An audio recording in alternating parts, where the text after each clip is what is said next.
সন্দেশখালি আবার একদম ফোরফ্রন্টে চলে এলো। একটা ভিডিও করা হয়েছে, যে ভিডিওতে বিজেপির মণ্ডল সভাপতি গঙ্গাধর কয়াল বলছেন যে সবটাই সাজানো এবং এটা সম্পূর্ণ বিরোধী দলনেতা শুভেন্দুর ইনস্ট্রাকশনে হয়েছে। তবে একটা কথা, এটা কিছু লোক বিশ্বাস করছে বটে, কিন্তু অধিকাংশ লোক যারা অন্তত সোশ্যাল মিডিয়াতে বিশ্বাস করছে না। তবে তৃণমূল দল নেতা নেত্রী সবাই খুব কনফিডেন্টলি বলছে যে এটা সঠিক, এবং এটা দিয়ে যে ধর্ষণের মামলা, যে ধর্ষণের ঘটনা করা হয়েছে সেটাকে ধামাচাপা দেওয়া যাবে। অর্থাৎ রেখা পাত্র যদি মানে বিজেপির ক্যান্ডিডেট না হতো তাহলে হয়তো তৃণমূলকে এত পরিশ্রম করতে হতো না, তাদের আইপ্যাকের এত পরিশ্রম করতে হতো না। এমনিতেই এই সিট মানে এখনও জেতার সিট তৃণমূলের, এত পরিশ্রম করার খুব একটা দরকার আছে বলে মনে হয় না। এমনিতে এটা মানে ভোটের যে পার্সেন্টেজ, তাতে মুসলিম ভোট অত্যন্ত বেশি, তার সঙ্গে কিছু হিন্দু ভোট যুক্ত হবেই। ফলে এমনিতেই এটা আমার ধারণা, বা আমি এলাকায় গেছি, তাতে মনে হয়েছে তৃণমূল জিতবে। তবে একটা মানে সন্দেশখালি শুধু একটা না, বসিরহাটটা না, এটা বিরাট এলাকা। সন্দেশখালি এখানে যদি কিছু ভোট কমও হয় তাতে তৃণমূলের জেতা আটকাবে না। তাহলে এটা করতে হলো কেন?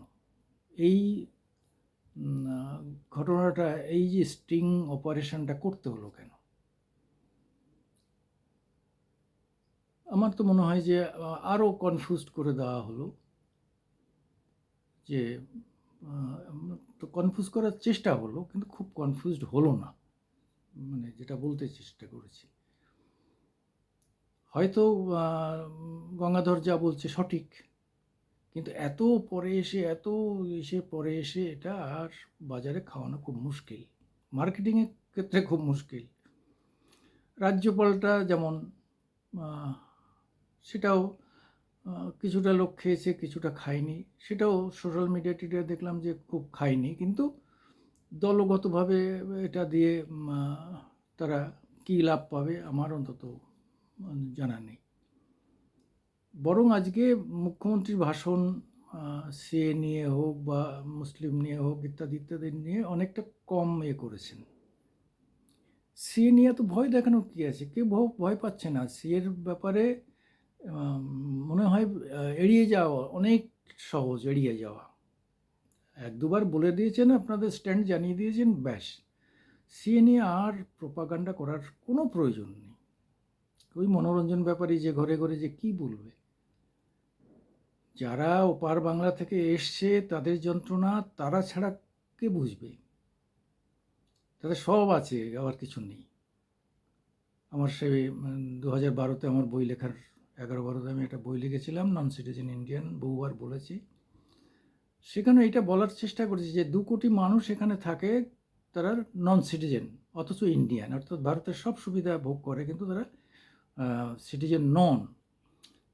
ফলে যারা ভাবে খেললে দেলে, স্কুলে গেলে, ছেলে মানুষ করলে, রেশন পেলেই জীবনের সব চাহিদা পূরণ হয়ে গেল, তা নয়।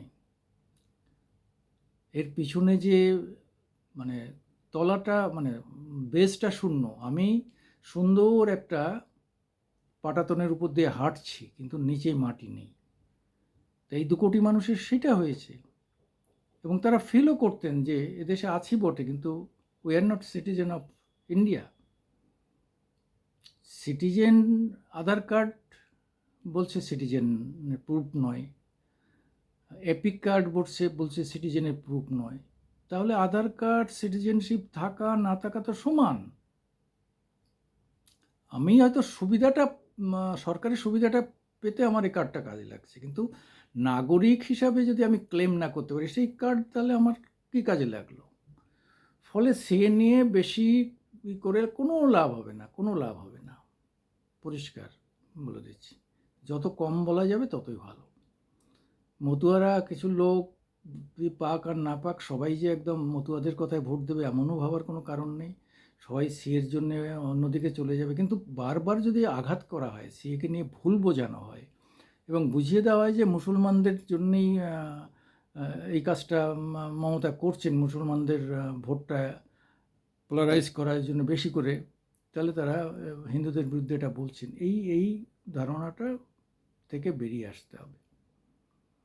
আমি সুকুমার দেবনাথ আসি মাঝে মাঝে আপনাদের সামনে, আমি মামাটি মানুষের সম্পাদক হিসাবে। আপনারা আমাদের পছন্দ হলে লাইকস দেবেন, আমাদের সাবস্ক্রাইব করবেন, না হলে সমালোচনা দরকার হলে কড়া ভাষায় সমালোচনা করবেন, আমরা সবটাই গ্রহণ করব। নমস্কার।